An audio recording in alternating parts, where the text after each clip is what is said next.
আগে লিখতো পদাবলী, পদাবলী এত নম্বর পদ, এত নম্বর পদাবলী, এভাবে লিখতো। এখন লিখতে চায় 1 নম্বর অত। আগে লিখতো সদা প্রভু, এখন লেখে আল্লাহ তাআলা খোদা বন্ধ। আখিরাত, রিসালাত, নবুয়ত, এই সব কথাগুলি ইসলামের মূল পরিভাষাগুলি তারা গ্রহণ করে মুসলমানদেরকে বিভ্রান্ত করার চেষ্টা করে। আমার বন্ধুগণ, সব ধর্মীয় পুস্তকগুলি যেখানে তারমিম তাহরিফ হয়ে গেল, কোরআনের কোনো পরিবর্তন আজও। কোরআন নাজিল হচ্ছে, রাসূল করিম বুখারী শরীফে এসেছে, প্রতি রমজান মোবারকে হযরতে জিবরাইল আসতেন, হুজুরকে বলতেন, হুজুর আপনি তেলাওয়াত করেন, আমি শুনি, যতটুক নাজিল হয়েছে পড়েন। হুজুর পড়তেন, জিবরাইল শুনতেন, আবার জিবরাইল পড়তেন, হুজুর শুনতেন। এমনি করে করে যে বছর হুজুর ইন্তেকাল করবেন, হুজুরের জীবনের শেষ রমজান মোবারকে কোরআন নাজিল পরিপূর্ণ হয়ে গেছে। হযরত জিবরাইল বলেন, হুজুর কোরআন তো নাজিল তামাম হয়ে গিয়েছে, এবার আপনি পুরা কোরআন পড়ে আমারে শোনান। হযরতে রাসূল পুরাটা পড়ে 30 পারা পড়ে শোনায় দিলেন, জিবরাইল শুনলেন। এবার জিবরাইল বলেন, হুজুর আমি তেলাওয়াত করতেছি, আপনি শোনেন। হযরতে জিবরাইল 30 পারা পড়লেন, হুজুর শুনলেন। আবার হযরত জিবরাইল বলেন, হুজুর আবার আপনি পড়েন। হুজুর পড়লেন, জিবরাইল শুনলেন, আবার জিবরাইল পড়লেন, হুজুর শুনলেন। তার মানে হলো হুজুর যে বছর ইন্তেকাল করলেন, ওই বছরের রমজান মোবারকে হযরত জিবরাইল 2 বার পড়েছেন, হুজুর শুনেছেন, আর হুজুর 2 বার পড়েছেন, জিবরাইল শুনেছেন, যাতে করে একটা জের জবর, একটা আয়াত, একটা সেমিকোলন যেন বাদ না পড়ে যায়। কোরআনে কারীম মুখস্থ করার জন্য আল্লাহ রাব্বুল আলামিন এটাকে স্থায়ী করার জন্য বাধ্যতামূলক করেছেন, নামাজের ভিতরে তেলাওয়াত করতে হবে। মানুষ নামাজের মধ্যে তেলাওয়াত করে, সওয়াবের জন্য সকালে পড়ে, বিকালে পড়ে, অর্থ সহকারে বুঝে পড়ে, রাত্রে পড়ে, দিনে পড়ে। পৃথিবীতে এমন একটা মুহূর্ত নাই যখন কোরআনে কারীম তেলাওয়াত হয় না। জোরে কোন সুবহানাল্লাহ। মানুষ এটাকে তেলাওয়াত করতেছে, মুখস্থ করতেছে। এই কোরআন শরীফের ভিতরে রয়েছে সব কিছু। এর মধ্যে রয়েছে ইতিহাস, এর মধ্যে আছে বিজ্ঞান, এর ভিতরে রয়েছে দর্শন, ভূতত্ত্ব, উদ্ভিদতত্ত্ব, নৃতত্ত্ব, খতত্ত্ব, জ্যোতির্বিজ্ঞান। এর ভিতরে রয়েছে মানুষের পারিবারিক নীতি, সামাজিক নীতি, চুক্তি নীতি, বন্ধি নীতি, যুদ্ধ নীতি, মানুষের যা প্রয়োজন সব কিছু এ কোরআনে কারীমের মধ্যে আল্লাহ পাক সন্নিবেশিত করে দিয়েছেন। জোরে কোন সুবহানাল্লাহি ওয়া বিহামদিহি। আমার ভাইয়েরা, কোরআন এর পরিচয়ের কথা বলতেছিলাম। আল্লাহ পাক কি কোরআন আমাদের শিখালেন, কোন কোরআন আমাদের শিখিয়েছেন, সেই কোরআনের পরিচিতি আপনাদের সামনে আমি তুলে ধরতেছি। আমি নিজে না, এবার কোরআন তার পরিচয় নিজেই দেবে। কেউ যদি কোরআনের কাছে জিজ্ঞাসা করে, কোরআন তুমি কোথা থেকে নাজিল হয়েছ, কে তোমাকে নাজিল করেছে, এই প্রশ্ন যদি কেউ কোরআনের কাছে করে, কোরআন নিজেই তার জবাব দিতে পারে কিনা? কোরআন নিজেই বলে, তানজিলাম মিম্মান খালাকাল আরদা ওয়াস সামাওয়াতিল উলা। এ কোরআন নাজিল করেছেন তিনি, যিনি ওই সুউচ্চ আকাশ আর জমিনকে যিনি সৃষ্টি করেছেন, সেই আল্লাহ আমারে নাজিল করেছেন। কোরআনের কাছে কেউ যদি প্রশ্ন করে, ও কোরআন এই পৃথিবীতে নাজিল হওয়ার আগে তুমি কোথায় ছিলে, কেউ যদি প্রশ্ন করে, কোরআনে কারীম নিজে নিজের পরিচয় শোনায়, আমি কোথায় ছিলাম শোনো। বাল হুয়া কুরআনুম মাজিদুন ফি লাউহিম মাহফুজ। বরং এই কিতাব অতীব মর্যাদা সম্পন্ন, সুরক্ষিত ফলকে লিপিবদ্ধ ছিল, আমি ছিলাম লৌহে মাহফুজে, সেখান থেকে এসেছি। যদি কেউ প্রশ্ন করে, কোরআন কি, কোরআন তুমি কার উপরে অবতীর্ণ হয়েছ, জবাব কোরআন নিজেই দেয়, ওয়া আমিনু বিমা নুজিলা আলা মুহাম্মাদ ওয়া হুয়াল হাক্কু মির রাব্বিহিম। ঈমান আনো সেই জিনিসের উপরে যেটা মুহাম্মদ সাল্লাল্লাহু আলাইহি ওয়াসাল্লামের উপর অবতীর্ণ হয়েছে। আবার অন্য আয়াতেও জবাব পাওয়া যায়, তাবারাকাল্লাযী নাযালাল ফুরকানা আলা আবদিহি লিয়াকুনা লিল আলামিনা নাযীরা। অতীব বরকতপূর্ণ মহান সত্তা সেই আল্লাহ রাব্বুল আলামিন, যিনি তার বান্দার পরে ফুরকান অবতীর্ণ করেছেন। সুবহানাল্লাহি ওয়া বিহামদিহি। কোরআনের নাম আমি বলেছিলাম শুধু কোরআন নয়, অনেক নাম আছে। কোরআনের আরেক নাম ফুরকান। কোরআনের আরেক নাম কি? আল ফারকু বাইনাল হাক্কি ওয়াল বাতিল। কোরআন হচ্ছে সেই মহাসত্য যা মিথ্যা এবং সত্যের মধ্যে পার্থক্য সূচিত করে, মঙ্গল এবং অমঙ্গলের মধ্যে পার্থক্য সৃষ্টি করে, যা সত্য এবং মিথ্যার মধ্যে তাফরিকা সৃষ্টি করে, সত্যকে মানুষকে বুঝিয়ে দেয়। তার নাম হচ্ছে ফুরকান। এবার যদি প্রশ্ন করা হয়, ও কোরআন, বুঝলাম তুমি লৌহে মাহফুজে ছিলে, বুঝলাম তুমি নবীজির উপরে নাজিল হয়েছো, এবার বলো তুমি কোন মাসে নাজিল হয়েছো? তুমি তো আসছিলা প্রথম কোন মাসে নাজিল হয়েছো? এ প্রশ্ন যদি কেউ করে, কোরআন তার জবাবে বলবে, শাহরু রমাদানাল্লাযী উনজিলা ফীহিল কুরআন, রমজানের পবিত্র মাসে আমি অবতীর্ণ হয়েছি। সুবহানাল্লাহ। যদি প্রশ্ন করা হয়, রমজানে তো আসছো, কিন্তু প্রথম নাজিল হয়েছিল কোন সময়? ওটা কি দিন ছিল না রাত ছিল? কোরআন তার জবাবে বলে, ইন্না আনজালনাহু ফি লাইলাতিল কদর, কদরের পবিত্র রাতে আমি এই পৃথিবীতে আমার আগমন ঘটেছিল। যদি প্রশ্ন করা হয়, বুঝলাম সবই, কেন নাজিল হয়েছে তুমি? এই পৃথিবীতে তোমার আসার উদ্দেশ্য কি? মূল কাজটা কি? এই প্রশ্ন যদি করা হয়, কোরআনে কারীম তার জবাবে বলে, শোনো কেন এসেছি। লিতুখরিজান নাসা মিনাজ যুলুমাতি ইলান নূর, আমার মিশন হচ্ছে গোটা বিশ্ব মানবতাকে পুঞ্জীভূত জমাট বাঁধা অন্ধকারের ভেতর থেকে টেনে বের করে আলোর সন্ধান দিতে, আলোর দিকে আনার জন্য আমি কোরআন নাজিল হয়েছি। গোটা পৃথিবীর মানুষ আছে অন্ধকারের ভিতরে। কিসের মধ্যে? অন্ধকার কি? অন্ধকার হচ্ছে পুঁজিবাদ, অন্ধকার সমাজতন্ত্র, অন্ধকার ধর্ম নিরপেক্ষতাবাদ, অন্ধকার জাতীয়তাবাদ। মানুষের তৈরি করা যত মতবাদ সব কি? জোরে কোন, সবগুলি কি? অন্ধকার। আজকে আসার সময় দেখলাম দেওয়ালে লেখা, সমাজতন্ত্র আমরা প্রতিষ্ঠা করে ছাড়ব। চিন্তা করলাম, যারা লিখছেন তারা কি পাগল না ছাগল? কি আশ্চর্য কথা! যেই মতবাদ পৃথিবীর মাটি থেকে যে দেশে জন্মগ্রহণ করেছে, এই মতবাদ সেই দেশের লোকেরা ঝাঁটা মেরে তাদের দেশ থেকে বিদায় করে দিল, তাদের কাছ থেকে কোদাল হাতি বিদায় করে দিল, পতাকা ছিন্ন ভিন্ন করে জুতার তলে শেষ করে দিল। লেনিন মার্কসের তৈরি করা শত সহস্র বিলিয়ন ডলারের মার্কসের বইগুলি আগুন দিয়ে জ্বালিয়ে দিল। আর বাংলাদেশের কিছু ছাগল পাগল সমাজতন্ত্র এখন টিকায় রাখবো, এটা মাথা খারাপ, পাগল না মাথা গোল বুঝতে পারছি না। আমার বন্ধুগণ, এগুলি সব অন্ধকার। এই অন্ধকারের ভেতর থেকে মানুষগুলিকে টেনে আনবে কোরআন কিসের দিকে? আলোর দিকে। এবার যদি প্রশ্ন করা হয়, বুঝলাম তুমি অন্ধকার থেকে আলোর দিকে নিয়ে আসবে, আলোর দিকে আসলে পরে ফায়দাটা কি হবে? মূল ফায়দাটা বুঝায় দাও, আসল ফায়দা কি হবে তোমারে যদি মানি?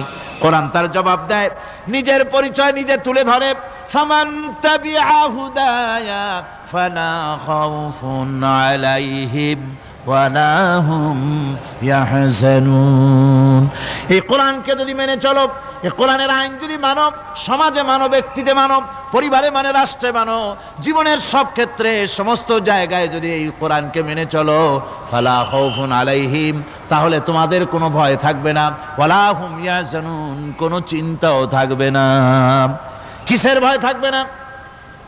কোরআনের আইন মেনে যদি চলো সমাজে ও রাষ্ট্রে, চুরির ভয়, ডাকাতির ভয়, জেনার ভয়, হত্যার ভয়, সন্ত্রাসের ভয়, কোনো ভয় থাকবে না।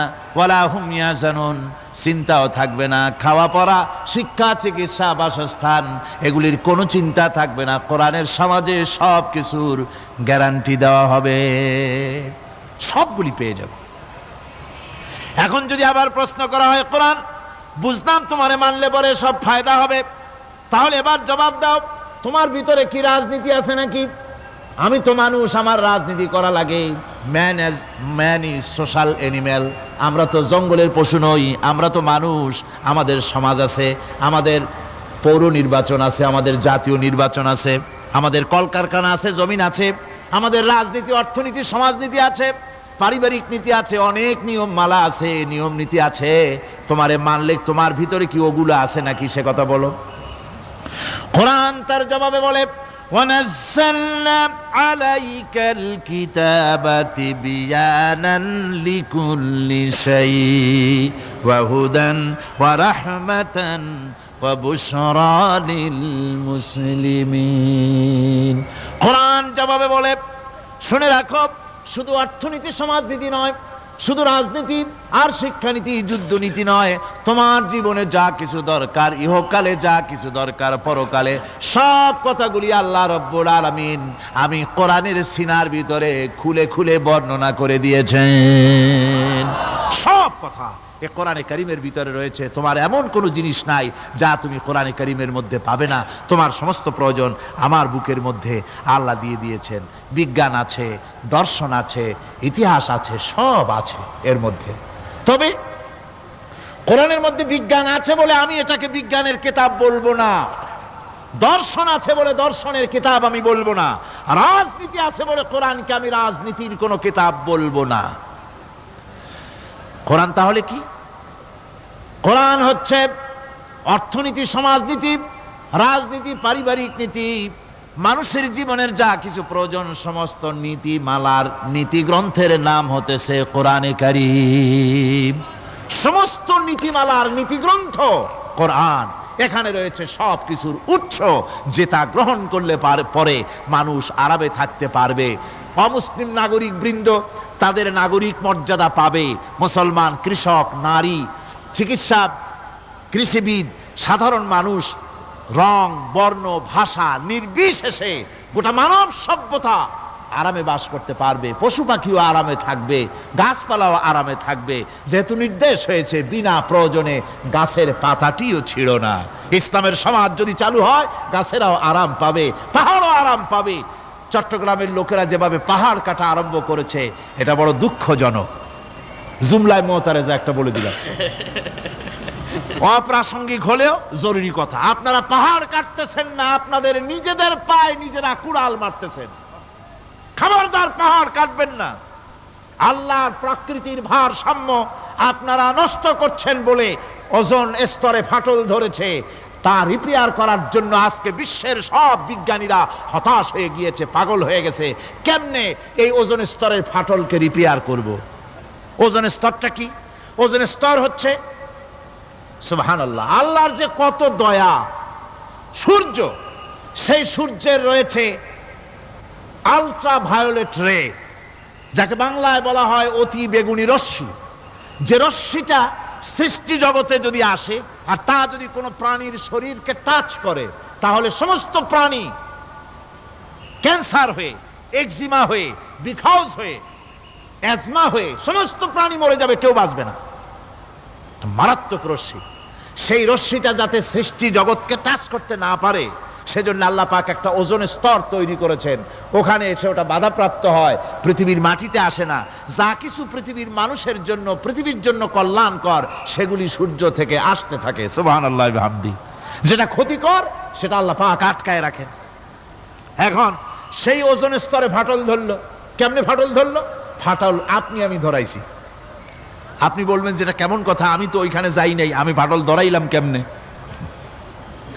ওই যে সেই আপনার প্রাইমারি স্কুলে ভিজিট করতে গিয়েছিলেন ইন্সপেক্টর, তারপরে প্রাইমারি না হাই স্কুল ভিজিট করতে গেছে। যায়া জিজ্ঞেস করছে, ছেলেরা কি পড়ছো? বলি ইতিহাস। ঠিক আছে, ইতিহাস থেকেই প্রশ্ন করব। বলতো চীনের প্রাচীর কে ভেঙেছে? ছেলেরা জবাব দিচ্ছে না। তুমি বলো, তুমি বলো। কেউ বলছে না। বেঞ্চের কোনা যে ছেলেটি, সে বলছে সর্বনাশ। কেউ যখন স্বীকার করে না, এটা তো আমার মাথায় আসবে। সব শেষ ইন্সপেক্টর তাকে বলছে, তুমি বলো তো কে ভেঙেছে চীনের প্রাচীর? কয়, স্যার, গ্রামে আমার দুষ্টমির যথেষ্ট বদনাম আছে, কিন্তু চীনের প্রাচীর ভাঙার মতো দুষ্কর্ম আমি করি নাই। ইন্সপেক্টর খুব রেগে গেলেন, মাস্টারের দিকে তাকালেন, এই বুঝি আপনার ইতিহাস পড়ানো? মাস্টার ইন্সপেক্টরের বিরক্তি ভরা মুখ দেখে বলছেন, স্যার রাগ করবেন না, এসব ছাত্র তো আমার, ওদের অবস্থা তো আমি জানি। আপনি আসছেন ঢাকা থেকে, আপনি জানবেন কি? আমি হলপ করে বলতে পারি আমার ক্লাসের কোন ছাত্র চীনের প্রাচীর ভাঙে নাই। ইন্সপেক্টর রাগ হইয়া চলে গেছে হেডমাস্টারের রুমে। যায় বলছে যে আমি আপনার স্কুলের গ্রান্টকে আমি নাকচ করে দেব, মঞ্জুরি আমি ক্যান্সেল করে দেব। কেন? এই অবস্থা। হেডমাস্টার বলছে স্যার রাগ করবেন না, আপনার জন্য কিছু টাকা পয়সাও রাখছি হাদিয়া, বড় একটা চর্বিযুক্ত খাসিও জবাহ করা হয়েছে, পুকুর থেকে রুই মাছ তোলা হয়েছে। তারপরেও আমার ছাত্ররা, টিচাররা বলার পরেও যদি আপনার সন্দেহ হয়ে থাকে যে আমার ছাত্ররাই ভাঙছে, তো ওই আপনি অসন্তুষ্ট হবেন না, রাগ করবেন না স্যার, ওই প্রাচীর ভাঙতে যা খরচ লাগে আমি কিছু খরচ দেবো, তো আপনি রাগ করেন না। এখন চিন্তা করেন, স্কুলের ছাত্র থেকে শুরু করে হেডমাস্টার পর্যন্ত জ্ঞানের বহর। তো বলতেছিলাম, আপনি আমি ওজন স্তরে ফাটল ধরিয়েছি, তার অর্থ এই নয় যে আপনারা গিয়ে ওখানে কুড়াল মারিয়ে ওটারে ভাঙছেন। তাহলে ওটা কি হয়েছে?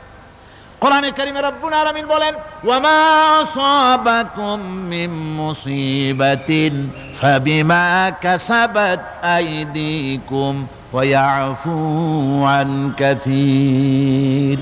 যত বিপদ তোমাদের উপর আরোপিত হয়, সমস্ত বিপদ তোমাদের দুই হাতের কামাই করা। কে বলছেন? আল্লাহ পাক। ওজনের স্তরে ফাটল ধরেছে, এটা বিপদ, বিশ্বের সমস্ত মানব সভ্যতা সৃষ্টি জগতের জন্য বিপদ। এই বিপদের জন্য দায়ী পৃথিবীর মানুষ। কিরকম?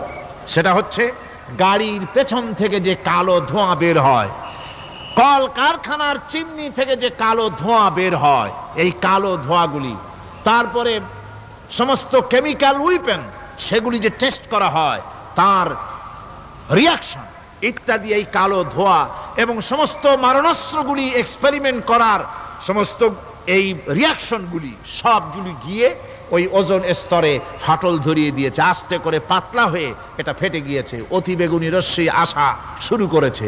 এটাকে বন্ধ করার জন্য বিজ্ঞানীরা আজ মরিয়া হয়ে গিয়েছে। ইনশাআল্লাহ আল্লাহ পাক তার বিজ্ঞানীদের মানুষের মাথায় বুদ্ধি এনে দিবেন, রিপেয়ারও হয়ে যাবে ইনশাআল্লাহ। সবাই বলেন ইনশাআল্লাহ। তাহলে বললাম কেন এ কথাটা? এই জন্য বললাম যে কোরআনে কারীমের মধ্যে আল্লাহ রাব্বুল আলামিন সব কথা বলে দিয়েছেন, কোনো কথা বাদ রাখেন নাই। পাহাড়গুলি ভেঙে আমরা ক্ষতি করতেছি, গাছগুলি কেটে আমরা ক্ষতি করতেছি, প্রকৃতির ভারসাম্য নষ্ট করে দিচ্ছি, ফলে সমুদ্রের পানি স্ফীত হচ্ছে, ভূমিকম্প বাড়তেছে, ঘূর্ণিঝড় হচ্ছে, টর্নেডো হচ্ছে, পৃথিবী বিধ্বস্ত হয়ে যাচ্ছে, ক্লাইমেটের পরিবর্তন আসছে। আজকে পৌষ মাস, এটা কি মাস? কত তারিখ? দেখেন বাংলা ভাষাকে কত মহব্বত করি। যদি বলি আজকে ডিসেম্বরের কত তারিখ, গড় গড় করে মুখস্থ হয়ে যাবে। বাংলারে খুব ভালোবাসি, মাসটার তারিখ বলতে পারলাম না, দুঃখিত। এই হলো আমাদের ভালোবাসা। আজকে পৌষ মাসের অর্ধেকও শেষ হয়ে যাচ্ছে, অথচ মনে হচ্ছে শীত যেন তার শ্বশুর বাড়ি বেড়াতে গেছে। এই যে অবস্থা, এই অবস্থা শুধু বাংলাদেশে নয়, গোটা পৃথিবীতে ক্লাইমেটের একটা বিরাট পরিবর্তন আসতেছে, একটা বড় রকমের পরিবর্তন আসতেছে। এর কারণ হচ্ছে এই পৃথিবীর মানুষেরা নিজেরাই প্রকৃতির ভারসাম্যকে নষ্ট করে দিয়েছে। এই ভারসাম্য নষ্ট হওয়ার কারণে আবহাওয়ার পরিবর্তন হচ্ছে, সামুদ্রিক জলোচ্ছ্বাস বাড়তেছে, ভূমিকম্প, আগ্নেয়গিরি ইত্যাদি হচ্ছে এবং পৃথিবীর মানুষ বিধ্বস্ত হচ্ছে। বলতেছিলাম এই কোরআনে কারীমের মধ্যে আল্লাহ পাক সব কথা বলে রেখেছেন। যদি জানতাম, বুঝতাম, তাহলে এই অবস্থার সৃষ্টি হতো না। এটা বিজ্ঞানের বই নয়, রাজনীতির বই নয়, সমাজনীতির বই নয়, বরং সমস্ত নীতিমালার উচ্চ, জ্ঞানের উচ্চ হচ্ছে আল কোরআন। জ্ঞানের উচ্চ কি? আরো জোরে বলেন, জ্ঞানের উচ্চ কি? আল কোরআন। পবিত্র কোরআনে এমন এমন ঘটনা আল্লাহ পাক বলেছেন যা ষষ্ঠ শতাব্দীর দুনিয়া এ সম্পর্কে কিছুই জানতো না। অবশ্য কিছু কিছু ঘটনা ইহুদিদের কিতাবে অতিরঞ্জিত আকার এবং বিকৃত অবস্থায় এসেছে, কিন্তু কোরআনে কারীম দুনিয়ার মানুষকে আদম সৃষ্টি, নূহের বন্যা, তারপরে মুসা আলাইহিস সালাম ফেরাউনের ঘটনা, ইব্রাহিম আলাইহিস সালামের নমরুদের ঘটনা এবং ইউসুফ আলাইহিস সালামের কাহিনী সবগুলিকে সুন্দর করে কোরআন শরীফ উপস্থাপনা করেছে রাসূলের মাধ্যমে, যা পৃথিবীর ইতিহাসে কেউ জানতো না। সেগুলি আল্লাহ পাক জানাইছেন কিভাবে? কোরআনে কারীম বলছে, তিলকা মিন আম্বাইল গায়বি নুহিহা ইলাইকা মা কুনতা তা'লামুহা আনতা ওয়ালা কওমুকা মিন ক্বাবলি হাযা। এ হলো সব অজ্ঞাত ঘটনা। সমস্ত ঘটনাগুলি আল্লাহ পাক তার হাবিবকে শুনিয়ে বলে দিলেন, সব অজ্ঞাত ঘটনা যা তুমি জানতে না, তোমার কোনো জানা ছিল না, আমি ওহীর মাধ্যমে তোমাকে সব জানাইছি। ইউসুফ আলাইহিস সালামকে যখন তার ভাইয়েরা কুয়ার মধ্যে ফেলে দিতেছিল, তখন তুমি উপস্থিত ছিলে না। এই ঘটনা ওহীর মাধ্যমে আমি জানালাম। মুসা আলাইহিস সালামকে যখন ফেরাউন দরিয়ার ভিতরে ফেলে দিল, সেই সময় তুমি সিনাই পর্বতের পাশে দাঁড়িয়ে সব দৃশ্য লক্ষ্য করনি, অথচ আমি ওহীর মাধ্যমে সব তোমাকে খুলে খুলে বলে দিয়েছি। আল্লাহ পাক সমস্ত ঘটনাগুলিকে বলে বলে কোরআন শরীফের মধ্যে সব সাজিয়ে দিলেন, বলে দিলেন। তিনি বললেন, ওয়ামা কুনতা বিজানিবিল গারবিয়্যি ইয কাদাইনা ইলা মূসাল আমরা ওয়ামা কুনতা মিনাশ শাহিদিন। ফিরআউন যে মুসার সঙ্গে যে ব্যবহারটা করলো, এ সময় সেখানে তুমি উপস্থিত ছিলে না, আমি ওহীর মাধ্যমে তোমাকে তা জানিয়েছি। কাযালিকা নাকুসসু আলাইকা মিন আনবাই মা ক্বাদ সাবাকা ওয়া ক্বাদ আতাইনাকা মিন লাদুন্না যিকরা। আল্লাহ পাক বলেন, এভাবে আমি আপনার কাছে অতীত ঘটনাবলী ওহীর মাধ্যমে নিখুঁতভাবে আপনার সামনে সব বলে দিয়েছি। আমার ভাইয়েরা, এই বিশ্বলোকে ঊর্ধ্ব লোক সম্পর্কে নির্ভুল তথ্য বর্ণনা আল্লাহ পাক করে দিয়েছেন কোরআনের মাধ্যমে। 1665 খ্রিস্টাব্দে স্যার আইজাক নিউটন তিনি আবিষ্কার করলেন মাধ্যাকর্ষণ শক্তিকে। এই মাধ্যাকর্ষণ শক্তি, ল অফ গ্র্যাভিটেশন, এ সম্পর্কে মানুষের এর থেকে কিছু জানলো, কিন্তু আজ থেকে 1400 বছর আগে আল্লাহ রাব্বুল আলামিন তার উম্মি নবী, যিনি কোনো বিজ্ঞানাগারে লেখাপড়া করেন নাই, কোনো সায়েন্স রিসার্চ করেননি, যিনি কোনো কলেজ ইউনিভার্সিটিতে পড়াশোনা করেননি, তার মাধ্যমে জানিয়েছেন মাধ্যাকর্ষণ শক্তির কথা। কোরআন বলছে, ইন্নাল্লাহা ইউমসিকুস সামাওয়াতি ওয়াল আরদা আন তাজুলা। এই পৃথিবী এবং সমস্ত গ্রহ উপগ্রহকে আল্লাহ পাক বলছেন, আমি এমন এক শক্তি দিয়েছি যে শক্তির মাধ্যমে একটা আরেকটাকে আকর্ষণ করে রাখছে। এই পৃথিবীতে মাধ্যাকর্ষণ শক্তি শুধু পৃথিবীর নাই, সূর্যের আছে, মঙ্গলের আছে, নেপচুনের আছে, ইউরেনাসের আছে, বৃহস্পতির আছে। প্রত্যেকটি গ্রহের আলাদা আলাদা মাধ্যাকর্ষণ শক্তি আছে, আর এই শক্তির বলে একটা আরেকটাকে টেনে ধরছে, যাতে করে বিচ্ছিন্ন হয়ে না যায়, যাতে করে ধ্বংসপ্রাপ্ত না হয়। এগুলি আল্লাহ পাক এই তথ্যগুলি কোরআনে কারীমের মধ্যে বলেছেন। ফলে মরিস বুকাইলির মতো লোক, যিনি ফরাসি দার্শনিক, তিনি বলেছেন দুনিয়ার সমস্ত বিজ্ঞানীদের থিওরি হচ্ছে এই, যে বিজ্ঞানের কোনো থিওরি ফাইনাল নয়। আজ একটা হচ্ছে, কাল সেটাকে পরিবর্তন করে নতুন আরেক থিওরি আসতেছে। কিন্তু কোরআনে কারীমের মধ্যে আমি, কে বলতেছেন এ কথা? না না না, মরিস বুকাইলি বলছেন, কোরআন শরীফের ভিতরে আমি যে বিজ্ঞানের তথ্য পেয়েছি, থিওরি পেয়েছি, তার কোনো পরিবর্তন আজও হয় নাই, ভবিষ্যতেও হওয়ার কোনো সম্ভাবনা নাই। মরিস বুকাইলি মনে করেছিলেন বেদ আর বাইবেলে যেমন ভুল আছে, কোরআন শরীফে ওই রকম ভুল আছে, নাউজুবিল্লাহ। সেই জন্য তিনি আরবি শিখলেন কোরআন বোঝার জন্য, ভুল ধরার জন্য। কোরআন শিখলেন কি জন্যে? ভুল ধরার জন্য।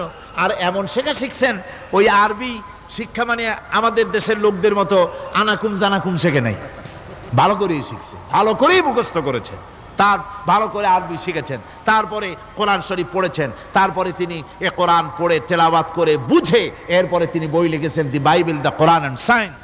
এই বইয়ের মধ্যে তিনি পরিষ্কার লিখেছেন, কোরআন পড়লাম, এর ভিতরে একটা নকতা দেওয়ার, একটা কলমের ফোঁটা দেওয়ার জায়গা কারো নাই। কোরআন নিঃসন্দেহে মহান স্রষ্টা আল্লাহ রাব্বুল আলামিনের মানুষের বানানো কিতাব, এটা হতে পারে না।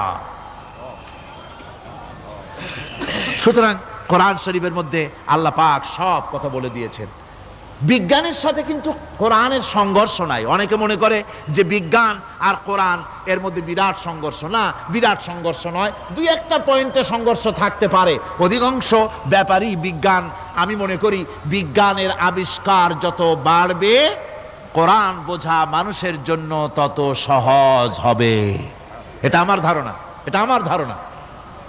বিজ্ঞানের সাথে দুই একটা পয়েন্টের উপরে সংঘর্ষ আছে, যেমন চন্দ্র এবং সূর্য সম্পর্কে, সৌরজগৎ সম্পর্কে Copernicus, Kepler, Galileo, Newton, Einstein মহাশূন্য সম্পর্কে যে সব বক্তব্য রেখেছেন, সেসব বক্তব্যের সাথে কোরআন শরীফের কিছুটা বৈপরীত্য রয়েছে। যেমন কেউ বলেছেন সূর্য ঘোরে, পৃথিবী স্থির, কেউ বলে সূর্যের চতুর্দিকে পৃথিবী ঘোরে, কেউ কয় চন্দ্র ঘোরে, কেউ কয় আমরা কি আর বসে থাকি, আমরাও ঘুরি। কিন্তু আসলে ঘোরেটাকে কে ঘোরে, এ ফয়সালা কে দেবে? কে দিবে বলুন তো? হ্যাঁ ঠিক বলেছেন, আল্লাহই দিবেন, কারণ এগুলি সৃষ্টি করেছেন কে? এবার শুনুন, এই বিতর্কের মীমাংসা আল্লাহ পাক করছেন কোরআনে কারিমে বহু আগে। গ্যালিলিও, কেপলার, কোপারনিকাস এদের বলার অনেক আগে বিশ্বনবী জানাবে মুহাম্মদ রাসূলুল্লাহ সাল্লাল্লাহু আলাইহি ওয়াসাল্লাম তিনি বলে দিয়েছেন, আল্লাহর কথা তিনি বলেছেন, লাশ-শামসু ইয়ানবাগী লাহা আন তুদরিকাল কামারা ওয়ালাল লাইলু সাবিকুন নাহার ওয়া কুল্লুন ফি ফালাকিন ইয়াসবাহুন। প্রবল জ্ঞানী হইবে যাহারা, আপন মনেতে বুঝিবে তাহারা, রাত্রি পারে না আগে যাইবার দিনের স্থান করি অধিকার, চন্দ্র বাজে না সূর্যের গায়েতে, সূর্য পারে না চন্দ্রকে ধরিতে, যার যে স্থান বহাল রাখিয়া ভ্রমণ করিছে খোদাকে ডরিয়া। আল্লাহ রাব্বুল আলামিনকে ভয় করে সব ঘুরছে, চাঁদও ঘোরে, সূর্য ঘোরে, মঙ্গল ঘোরে, ইউরেনাস ঘোরে, বৃহস্পতি ঘোরে, পৃথিবীও ঘোরে, সব ঘুরছে তো ঘুরছেই, বন বন করে ঘুরছে একটা নির্দিষ্ট কক্ষপথে, আপন আপন কক্ষপথে ঘুরছে, যার ফলে অ্যাক্সিডেন্ট হয় না। সুবহানাল্লাহ, জোরে বলেন সুবহানাল্লাহ। নির্ধারিত কক্ষে ঘুরছে, নির্ধারিত কক্ষে ঘুরছে, এর কক্ষগুলি আল্লাহ পাক ঠিক করে দিয়েছেন, সেই কক্ষে ঘুরতেছে, একে অপরের পথ অতিক্রম করতেছে না। আবার ওই মহাশূন্যের ভেতরে রয়েছে black hole. Black hole, black hole কি? ব্ল্যাক হোল হচ্ছে একটা বিরাট অন্ধকার গহ্বর, একটা মৃত্যুকূপ। এত বড় বিরাট ব্ল্যাক হোল মহাশূন্যে আছে, বিজ্ঞানীরা হয়রান হয়ে গেছে, তার এত বড় শক্তি। সে শুধু তারা খায় না, কোন তারকা ঘুরতে ঘুরতে যদি তার কাছে এসে যায় তারাকে খেয়ে ফেলে। কোন আলো যদি কাছে আসে, আলো শুষে নিতে নিতে আলো যার থেকে এসেছে সেটাকেও শেষ করে ফেলে। এ ধরনের একটা দারুণ আকর্ষণী শক্তি তার মধ্যে আল্লাহ সৃষ্টি করেছেন। একটা ব্ল্যাক হোল আছে মহাশূন্যের ভিতরে। সূর্য, চন্দ্র, গ্রহ, নক্ষত্র, যে সূর্য পৃথিবীর চাইতে 13 লক্ষ গুণ বড়, এমন 2 কোটি সূর্য খাইয়া হজম করতে পারে এত বড় ব্ল্যাক হোল আল্লাহ তৈরি করে রেখেছেন মহাশূন্যের উপরে।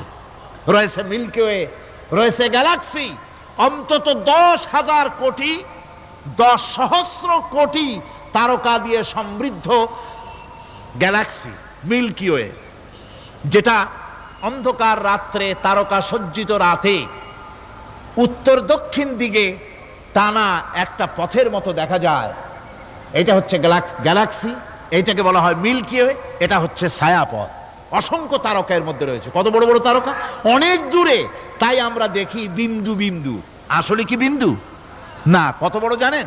বিজ্ঞানীরা বলেছেন দৈত্যের মতো বিরাট বিরাট তারকা আছে, যে সূর্য পৃথিবীর চাইতে 13 লক্ষ গুণ বড়। এরকমের সূর্যের অন্তত 3 কোটি সূর্য খাইয়া হজম করতে পারে এরকম অসংখ্য তারকা মিল্কি ওয়ের ভিতরে আল্লাহ সৃষ্টি করেছেন। সুবহানাল্লাহ বিহামদিহি, সুবহানাল্লাহ। আর মানুষ লাফায়, 4 আঙ্গুল মানুষ খালি লাফ দেয়, মোষ কতগুলো রাখিয়া, কোন আনন্দে লাফা! কি শক্তি তোমার! মহাশূন্যের তুলনায় এই পৃথিবীর অবস্থান কি জানেন? এই জন্য যত বেশি পড়াশোনা করবেন মাথা নত হয়ে যাবে। কমিউনিস্ট হয় ছাগলেরা, বুদ্ধিমান কোনোদিন কমিউনিস্ট হয় না। কারা কমিউনিস্ট হয়? ছাগলগুলি, যাদের আকল নাই, যাদের জ্ঞান নাই, বুদ্ধি নাই, ওরাই কমিউনিস্ট হয়। কোন চিন্তাবিদ, কোন বিজ্ঞানী কমিউনিস্ট হয় না। মাথা নত হয়ে যায়, আল্লাহর এই সৃষ্টি দেখে পাগল হয়ে যায়। নিঃসন্দেহে আল্লাহ আছেন, নইলে পরে এগুলি হয় কি করে? আমি চিন্তা করে পাই না কমিউনিস্ট হয় কেমন, কতখানি পাগল হইলে হয়। ছোট্ট একটা রুমাল দেখলে মনে করি কোন তাঁতি এটারে বানাইছে। একটা এই কি জানি কয় মাইক দেখলে মনে করি কেউ এটাকে বানাইছে। টেবিল দেখলে মনে করি কেউ বানাইছে। ফ্রিজ দেখলে মনে করি বানাইছে কেউ। একটা সুই দেখলে মনে করি কেউ এটাকে বানাইছে। আর এই বিশাল পৃথিবী, ওই বিশাল আকাশ, কমিউনিস্টরা কয় এমনি এমনি হইছে। কয় বোতল খায় দৈনিক আল্লাহই জানে। আমার বন্ধুগণ, মাথা নত হয়ে আসবে চিন্তা করলে কি বিশাল সৃষ্টি আল্লাহ পাকের। এই ছায়াপথ, এই গ্যালাক্সি, এর তুলনায় পৃথিবীর অবস্থান কোথায়? পৃথিবীর অবস্থানটা হচ্ছে, আমার হাতে এটি একটি কলম, এই কলমটা কাগজের উপরে আমি যদি এই নিপটা রাখি, কাগজের ভিতরে নিপে যতটুকুন জায়গা টাচ করবে, মহাশূন্য গ্যালাক্সি মিল্কি ওয়ে, আল্লাহর ওই মহাশূন্যের তুলনায় পৃথিবীর অবস্থান একটা কলমের নিপে যতটুকুন জায়গা নেয় এর থেকে বেশি নয়। এই যদি হয় পৃথিবী, তাহলে সেই পৃথিবীর মানুষ আপনি কতটুকুন? সলিমুদ্দি বসিরুদ্দি খালি লাফায়। আমার বন্ধুগণ, লাভ কি? লাভের চোটে বলে হ্যান করেঙ্গে ত্যান করেঙ্গে, লাঠি কে আন্দার মুগুর ভরেঙ্গে।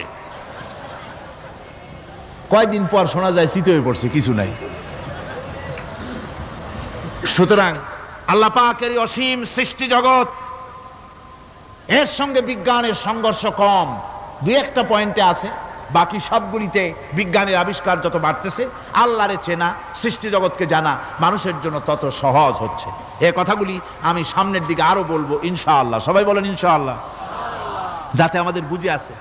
আর রহমান আল্লামাল কোরআন, কোরআন শিখিয়েছেন আমাদেরকে রহমান, এমন নিয়ামত দিয়েছেন যার মধ্যে সব আছে। মানুষ সৃষ্টির ব্যাপারে, মানব সৃষ্টির ব্যাপারে নির্ভুল তথ্য যদি পেতে হয়, তাহলে কার কাছে যাব? জোরে কোন? আল্লাহর কাছে যেতে হবে। আর আল্লাহর কাছে না যাইয়া মানব সৃষ্টির রহস্য যদি জানতে যাই ডারউইনের কাছে, তাহলে আপনার মামু হবে সুন্দরবনের বান্দরেরা। ঠিক কিনা? বান্দরেরা হবে মামু, শিম্পাজি ওরাং ওটাং হবে আপনার নানার দাদা। তার কারণ ডারউইন সাহেব বলেছেন মানুষ এর পূর্বপুরুষ হলো বাঁদর, শিম্পাজি, ওরাং ওটাং, এটা হলো তার থিওরি অফ ইভলিউশন। বিবর্তনবাদের এই বিবর্তনবাদের থিওরি পেশ করতে গিয়ে তিনি বলেছেন মানুষ হলো বান্দরের জাত। আরে বেটা, তুই বান্দরের জাত।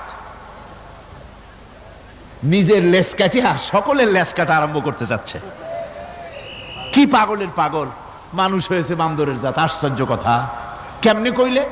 তো বললো যে শিম্পাজি দেখছে, তো সে শিম্পাজি দেখে তার মনে হয়েছে যে মানুষ ওইরকমই তো দেখা যায়, তো মানুষ বুঝি বান্দর থেকেই আসছে।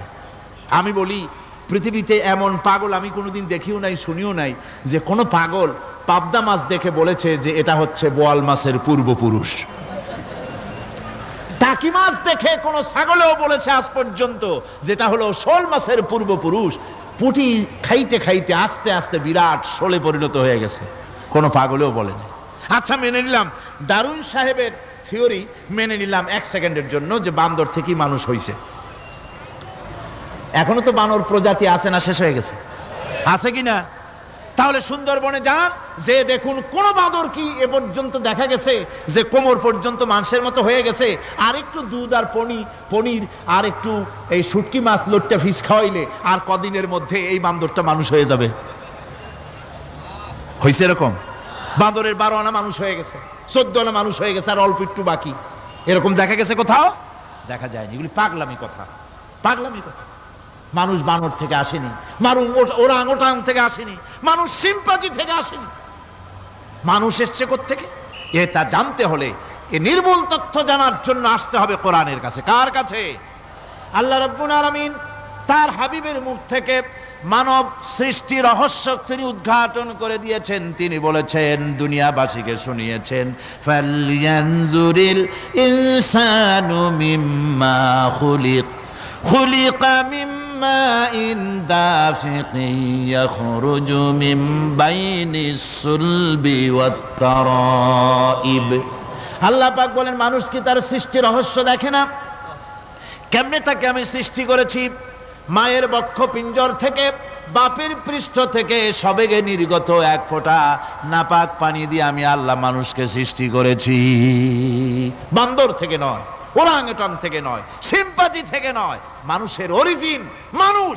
আদম থেকে তোমরা জন্মগ্রহণ করেছো, আদম এসেছে মাটি থেকে, তোমরা এসেছো আদম থেকে। সুবহানাল্লাহি ওয়া বিহামদিহি। এটাই হলো মানব সৃষ্টি রহস্যের কথা আল্লাহ পাক বলে দিয়েছেন। অন্যত্র আল্লাহ বলেন, ইন্না খালাকনাকুম মিন তুরাবিন সুম্মা মিন নুতফাতিন সুম্মা মিন আলাকাতিন সুম্মা মিন মুদগাহ নিষ্প্রাণ মাটি থেকে তোমার উৎপত্তি হয়েছে, আর এই নিষ্প্রাণ মাটি দিয়ে তোমাকে তৈরি করা হয়েছে। এগুলি মাতৃগর্ভের ভিতরে গিয়া নাপাক পানি পোটা জমাট রক্ত হয়েছে, গোশত হয়েছে, তারপরে মানুষের আকৃতি দিয়েছি, আর এরপরে বাচ্চার আকারে মায়ের পেট থেকে আমি আল্লাহ মানুষ করে তোমাকে বের করেছি। সুতরাং মানব সৃষ্টি রহস্যের কথা বিজ্ঞানের সাথে যেটা সাংঘর্ষিক হবে কোরআনের সাথে, আমরা সেটা মানতে পারি না। আমাদেরকে মানতে হবে মূল জ্ঞানের কিতাবটা। মূল জ্ঞানের কিতাব কোনটা? জোরে কোন তো কোনটা? কোরআন। এখানে সব কথা আল্লামাল কোরআন। কোরআন শিখিয়ে মানুষকে আল্লাহ পাক সবচাইতে বড় দয়া করেছেন, এর থেকে বড় দয়ার হয় না। কোরআন শিখিয়েছেন আমাদের, যার মধ্যে সমস্ত তথ্যের কথা আল্লাহ পাক বলেছেন।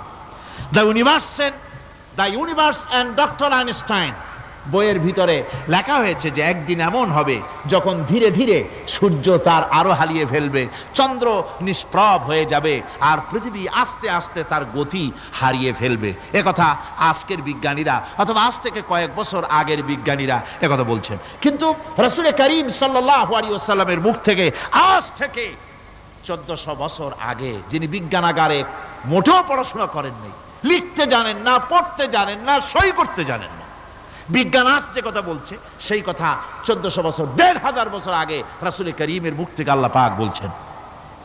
কোরআনে কারীম বলছে ইয়াসআলু আইয়ানা ইয়াউমুল কিয়ামা ফাইদা বারিকাল বাসারু ওয়া খাসাফাল কামারু ওয়া জুমিআশ শামসু ওয়াল কামার।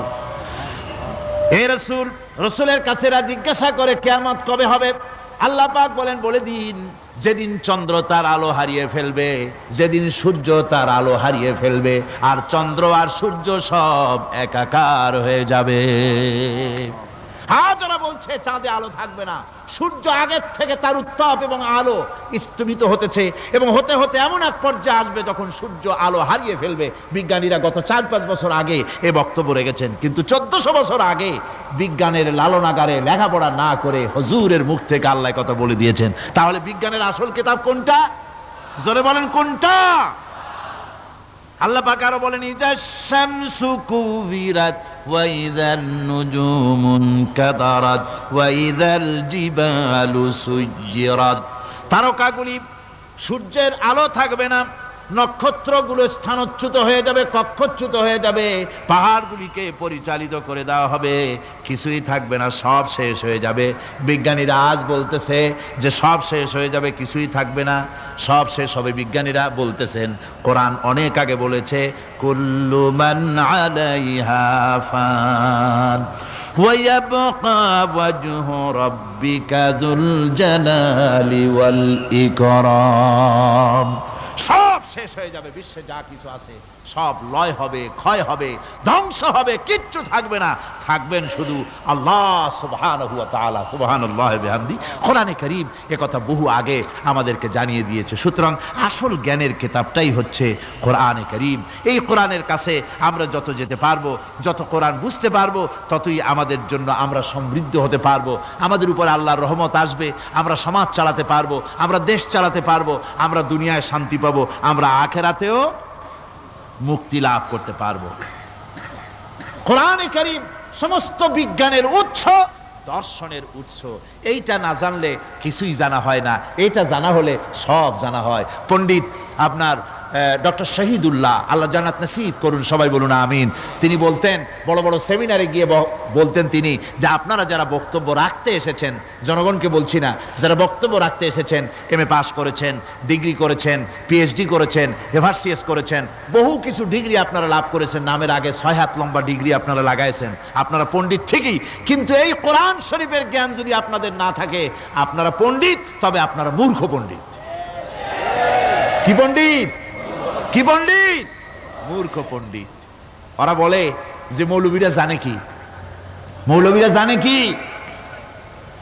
আরে ভাই, মৌলবীদের কাছে তো আসল জ্ঞান আছে। সুবহানাল্লাহি ওয়া বিহামদি। এখানে সবটা আছে। আপনারা এখানে আসেন, এটা বিশ্বাস করলে আপনি সবটা পেয়ে যাবেন। কোরআন বিশ্বাস করতে পারলে, কোরআন জানতে পারলে আপনি সব জানবেন। কোরআনে কারীমের মধ্যে আল্লাহ পাক কত কথা বলেছেন, এর মধ্যে আছে আল্লাহ পাক বলেছেন আফালা ইয়ানজুরুনা ইলাল ইবিলি কাইফা খুলিকাত। এই যে আমি উটগুলোরে বানাইছি, কেমনে বানাইলাম তোমরা কি দেখছো? উট কেমনে বানিয়েছি? মুফাসসিরিনে কেরাম এর উপরে অনেক আলোচনা করেছেন। তারা বলেছেন যে উট মরুভূমির জাহাজ, তারপরে উটের পিঠে একটা চুট আছে, কোন কোন উটের পিঠে দুইটা চুট আছে, মাঝখানে বসে একটারে হেলান দিয়ে আর একটা ধরে বসা যায়। আমি দেখছি দুইটা চুটওয়ালা উট, আফ্রিকান উট আমি দেখেছি, যে চুট সুবহানাল্লাহ দেখলে অবাক হয়ে যেতে হয় যে আল্লাহর কি কুদরত। উটের পৃষ্ঠে দুইটা চুট, মাঝখানে আপনি বসবেন, পিছনেরটা একটা সোফা সেটের মতো, পিছনে হেলান দিলেন, আর সামনে যখন সে মরাল সম চড়াই উত্তরাই পথ দিয়ে নামা ওঠা করবে, তখন আপনি যেন পড়ে না যান সেজন্য সামনেরটা বুকের সাথে জড়ায় ধরবেন। এরপরে কি সৃষ্টি আল্লাহর, সুবহানাল্লাহ বিহামদিহি। জিরাফগুলি দেখুন, জিরাফগুলি তার মাথা কত বড় উঁচা। লন্ডন জুতে জিরাফ দেখলাম, সে জিরাফের দেহ থেকে তার মাথাটা 22 ফিট উঁচা। মানে সে যদি নিচে দাঁড়ায়, 3 তলা বিল্ডিং এর ছাদের উপরে নাস্তা দিলে তো নিচে দাঁড়ায় খাইতে পারে, এই অবস্থা। সেই জিরাফে পানি খাবে কেমনে? মাথা হলো অত উঁচায়, পিছনের ঠ্যাং দুটা খাটো, সামনের ঠ্যাং দুটো উঁচা, এখন পানি খাবে কেমনে? ওই মাথা নামাইতে গেলে ঠ্যাং তো অনেক উঁচা। আল্লাহ পাক এমন সুন্দর ব্যবস্থা করলেন, সামনের দুইটা ঠ্যাং এভাবে সরায় দেওয়ার মতো। ও যখনই পানি খায় দেখলাম দুইটা ঠ্যাং অনেক ছেড়ায় দেয়, দুই দিকে ঠ্যাং চলে যায়, তখন মাথাটা সহজে নিচে নামায় আসে, পানি খাইতে পারে। এই সুযোগগুলি আল্লাহ সুবহানাহু ওয়া তাআলা তিনি করে দিয়েছেন। ওমা কুন্না আনিল খালকি গাফিলিন, আমি আমার সৃষ্টি জগৎ সম্পর্কে অমনোযোগী নহি। সুবহানাল্লাহ বিহামদিহি। ভল্লুকগুলি কি বিরাট বিরাট একটা ভল্লুক, শ্বেত ভল্লুক দেখেছি, কৃষ্ণ ভল্লুক দেখেছি, হাঁটতেছে মনে হয় যেন পায়ের তলায় হাফসুল করা, ঠিক জুতা পায়ের তলাটা যেমন দেখা যায় ওই রকমের তলাটা, গায়ে একেবারে পশম। লোক ওই বরফের দেশে থাকতো, সে শীত কষ্ট না পায় সেই জন্য আল্লাহ একটা কম্বল ওর গায়ে জড়ায় দিয়েছে, অটোমেটিক কম্বল। সুবহানাল্লাহ বিহামদিহি। তো উট, আল্লাহ বলছেন উট কেমনে বানাইছি দেখছো? আফালা ইয়ানজুরুনা ইলাল ইবিলি কাইফা খুলিকাত, উট বানালাম কেমনে দেখেছিস? মানুষ অবাক হলো, আল্লাহ এত কথা থুইয়া উটের কথা বলছেন, কারণ নানান রকম মানুষ বলল। শেষ পর্যন্ত প্রাণীতত্ত্ববিদরা তারা আবিষ্কার করলেন মূল কারণটি। অনেক কারণ আছে আল্লাহ পাকে কথা বলার। উট তো মরুভূমির জাহাজ, তারপরে উট মানুষের অনেক উপকারে আসে, এ কথা বলা হয়েছে। প্রাণীতত্ত্ববিদরা খুঁজে খুঁজে তারা দেখতে পেয়েছে যে উটকে জবাহ করে দেখা গেছে উট সমস্ত প্রাণী বাতাস থেকে অক্সিজেন যতটা গ্রহণ করে ততটা ছেড়ে যায়, যতটা গ্রহণ করে ততটা ছেড়ে যায়। একমাত্র প্রাণী উট যে যতটা অক্সিজেন গ্রহণ করে বাতাস থেকে সবটা ছাড়ে না, 2/3 ছেড়ে দেয়, 1/3 তার লাংসের পাশে রাখার জন্য আল্লাহ পাক একটা চেম্বার তৈরি করেছেন। ওই চেম্বারের ভিতরে 1/3 অক্সিজেন থেকে যায়, কারণ পানিও রেখে, তার পানি রাখার জন্য রিজার্ভ ট্যাঙ্কি আছে, ভেতরে একটা রিজার্ভ ট্যাঙ্কি আছে, অক্সিজেন রাখার একটা চেম্বার আছে। এগুলি কেন? এই জন্য যে মরুভূমির ভিতরে সাইমুম শিল্পী গোষ্ঠী না, কিন্তু ঝোড়ো হাওয়া, মরুভূমির ভিতরে ঝোড়ো হাওয়া, এই ঝোড়ো হাওয়া যখন আরম্ভ হয়ে যায় তখন মানুষ বাঁচতে পারে না, মানুষ টের পাইয়া সব বাড়িতে চলে যায়। মরুভূমিতে চড়ে বেড়ায় উট, সে যাবে কোথায়? ওর তো যাওয়ার জায়গা নাই। 7 দিন 8 দিন 1 সপ্তাহ 2 সপ্তাহ পর্যন্ত এই মরুভূমিতে ঝড় চলতে থাকে, বালুর ঝড়, কিচ্ছু দেখা যায় না। ওখানে দেখছিলেন বালুর পাহাড়, কালকে আজকে দেখবেন বালুর পাহাড় এখানে চলে আসছে। এইভাবে পাহাড় তৈরি হয়ে যায়, বালি উড়ায় নিয়ে যায় বাতাসে। এই বাতাসের ভিতরে বালু উঠতে থাকে সমানে, মানুষ প্রাণী কিছুই সেখানে শ্বাস করতে পারে না, বাঁচতে পারে না। উটের মতো প্রাণী যে মরুভূমিতে থাকে ও বাঁচবে কি করে? আল্লাহ সুবহানাহু ওয়া তাআলা ওর লাংসের পাশে অক্সিজেন রাখার চেম্বার করে পানির ট্যাঙ্কি তৈরি করে দিয়ে রেখে এমন কায়দা করেছেন, ও যখনই টের পায় যে ঝড় শুরু হবে, সাথে সাথে ঠ্যাং দিয়া মুখ দিয়া গর্ত করে বালুর ভিতরে মাথা ঢুকাইয়া 1 সপ্তাহ 2 সপ্তাহ থাকতে পারবে মাটির তলে, অক্সিজেনের অভাব হবে না। আফালা ইয়ানজুরুনা ইলাল ইবিলি কাইফা খুলিকাত, দেখো নাকি কিভাবে সৃষ্টি করেছি আমি এই সুন্দর উটকে, একবার দেখো, আর শুকরিয়া তোমার মাথা নত হবে। যত বড় কমিউনিস্ট হও, আল্লাহর জন্য সেজদা দিতে বাধ্য হবে যদি তোমার ঈমান এতটুকুনো থাকে। আমার ভাইরা, আল্লাহ রাব্বুল আলামিন অসংখ্য প্রাণী সৃষ্টি করেছেন এবং সবগুলির প্রয়োজন তিনি মিটিয়েছেন। সুবহানাল্লাহ পড়েন। দেখুন সমুদ্রের ভিতরে তিমি চলতেছে, বিশাল তিমি। অনেকে দেখেন নাই, কেউ কেউ দেখেছেন, আমি দেখেছি তিমি মাছ, বিশাল তিমি। এই তিমি মাছ শত শত টন ওজন, একটা তিমি 150 টন, 250 টন, 500 টন, 1000 টন, বিরাট বিরাট ওজনের তিমি মাছ। এই তিমি মাছ পানির নিচে থাকে, আবার পানির উপরেও আসে। উপরে আসবে কেমনে, নিচে যাবে কেমনে এত ওজন নিয়ে? আল্লাহ সুবহানাহু ওয়া তাআলা তার পেটের ভিতরে লক্ষ লক্ষ গ্যালন পানি ধরে, হাজার হাজার গ্যালন পানি ধরে এরকম একটা রিজার্ভ ট্যাঙ্ক তৈরি করেছেন। ও যখন ডুবতে চায় তখন পিঠের উপর থেকে ডালাটা উন্মুক্ত করে দেয়, গলগল করে সমুদ্রের পানি পেটের মধ্যে ঢুকতে থাকে। পানিতে ভরে গেল, শরীরের ওয়েট দারুণ ভাবে ওয়েট ক্যারি করলো, তখন সে আস্তে করে সমুদ্রের তলায় ডুবে গেল। আবার যখন সে শ্বাস প্রশ্বাসের জন্য, অক্সিজেনের জন্য সমুদ্রের উপরে উঠতে চায়, তখন ডালাটা খুলে দিয়ে পাম্প দেয় নিজের শরীরে। পাম্প দিলে পরে তার ভিতর থেকে রক্ষিত পানির ফোর্স এত উঁচা হয়, অন্তত 10 মাইল দূর থেকে সেই পানির ফোয়ারা দেখা যায়। তিমি মাছের এই অবস্থা দেখে মানুষ তৈরি করেছে সাবমেরিন। আমি সাবমেরিনেও চড়েছি, দেখেছি দ্বিতীয় বিশ্বযুদ্ধে যে সাবমেরিন ব্যবহার করা হয়েছিল, পোর্টসমাউথে সেই সাবমেরিন আমাকে দেখানো হয়েছে, আমি দেখেছি। তাতেও ঠিক একই কায়দায় পানি ভরে পানির তলায় যায়, আবার ওঠার সময় পানি ছেড়ে উপরে চলে আসে। তিমি মাছ থেকেই মানুষ এটাকে গ্রহণ করেছে। মানুষের শিক্ষার জন্য অগণিত প্রাণী আল্লাহ সৃষ্টি করেছেন বিজ্ঞানের সাথে, তাই কোরআনের সংঘর্ষ নাই। বিজ্ঞান মানুষকে যত বেশি আবিষ্কার করবে, বিজ্ঞান, কোরআন বোঝা মানুষের জন্য তত সহজ হবে। আর আপনারা যত জ্ঞানী হবেন, কোরআন যত পড়বেন, মাথা তত নত হবে। তুলা গাছের ফল যত পাকে তত গাছ কি হয়, ডালগুলো কি হয়, উপরে উঠে যায়। বোঝেন না কেন? তুলা গাছ নাই আপনাদের দেশে? তুলারে কি কয় চট্টগ্রামে? তুলা গাছরে কি কয়? তুলা গাছ। তুলা গাছের ফল যত পাকে তত গাছের ডাল কি হয়, যখন কাঁচা থাকে তখন নিচে থাকে, ডাল ঝুঁকে পড়ে, আর পাকলে পরে উপরে উঠে যায়। আর আম গাছের ফল যত পাকে তত ডাল কোথায় যায়? নিচে যায়। যারা মানুষের তৈরি করা এই সমস্ত জ্ঞানে যারা সমৃদ্ধ হয়, তারা ওই তুলা গাছের মতো আস্তে করে যতই জ্ঞানে বৃদ্ধ হয় ততই ডাল উপরের দিকে যায়, জ্ঞান তত হালকা হয়। আর কোরআন আমের মতো, কাঁঠালের মতো, মানুষের উপকারী এমন এক ফলের মতো, যত পাকে, যত পড়ে, জ্ঞান যত সমৃদ্ধ হয় ততই আল্লাহর সামনে মাথা নত হয়ে যায়। মানুষের কাছে জ্ঞান খুবই সংক্ষিপ্ত জ্ঞান। মানুষের কাছে অমা উতিতুম মিনাল ইলমি ইল্লা কালিলা, খুব সামান্যতম জ্ঞানই তোমাদেরকে দেওয়া হয়েছে, বেশি জ্ঞান আমাদের কাছে নাই। সবচাইতে বড় জ্ঞানের উৎস আল্লাহ সুবহানাহু ওয়া তাআলা। জ্ঞানের উৎস হচ্ছে কোরআনে হাকিম। সেই কোরআন থেকে আল্লাহ পাক দয়া করে আমাদেরকে কোরআন শিখিয়েছেন। জোরে কোন সুবহানাল্লাহি বিহামদিহি।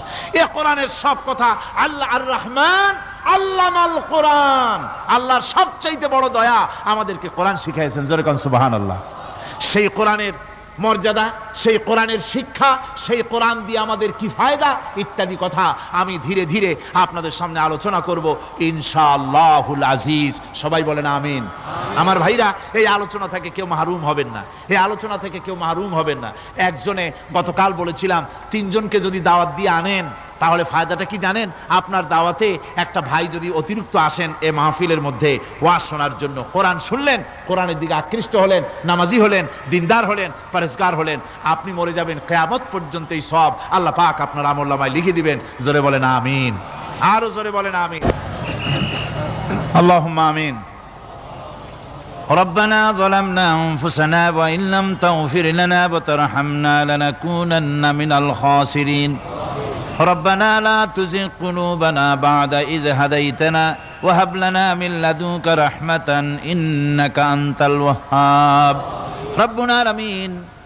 হাজার হাজার মুসলমান নরনারী দীর্ঘক্ষণ ধরে তোমার কোরআনের কথা শুনেছি, মেহেরবানি করে সওয়াবটুকু রাসূল করিম সাল্লাল্লাহু আলাইহি সাল্লামের রূহ মুবারকে পৌঁছে দাও। तमाम পৃথিবীর মাটির নিচে যত মুমিন মুমিনাত শুয়ে আছে, আল্লাহ তুমি মেহেরবানি করে কবরগুলিকে জান্নাতের টুকরায় পরিণত করে দাও। আমাদের মা বাপ যাদের দুনিয়া থেকে বিদায় হয়ে গেছে, আল্লাহ দয়া করে তাদেরকে জান্নাতবাসী করে নিও। রব্বিরহামহুমা কামা রব্বায়ানি সগীরা রব্বিরহামহুমা কামা রব্বায়ানি সগীরা হায় আল্লাহ তাআলা এই মাহফিলের আয়োজন যারা করেছেন ইসলামী সমাজ কল্যাণ পরিষদকে তুমি মঞ্জুর করে নিও আল্লাহ রব্বুল আলামিন। तमाम পৃথিবীর বুকে মুসলমানেরা যত জায়গায় বিপদে আছে মুসিবতে আছে আল্লাহ তুমি দয়া করে মেহেরবানি করে বিপদগ্রস্ত মুসলমানদের হামি ও নাসির হয়ে যাও রব্বুল আলামিন। এই মাহফিল আরো 3 দিন এখানে হবে বলে আমাদের প্রোগ্রাম রয়েছে আল্লাহ, বাকি 3 দিন তোমার কুদরতি নিজাম দিয়ে তুমি এটাকে পরিচালিত করে দিও আল্লাহ রব্বুল আলামিন। এই মাহফিল যারা আয়োজন করেছেন এবছর দারুণভাবে ঋণগ্রস্ত হয়ে তারা এই মাহফিলের ব্যবস্থা করেছেন আল্লাহ তুমি দয়া করে তাদের ঋণ পরিশোধ করার মতো তৌফিক দিয়ে দিও, তোমার বান্দাদের দিল তাদের দিকে মাইল করে দিও রব্বুল আলামিন। এই মাহফিলের যিনি মুরব্বী হযরত মাওলানা শামসুদ্দিন সাহেবের জন্য গতকাল দোয়া করেছি, আজও করছি, গত বছরও করেছি।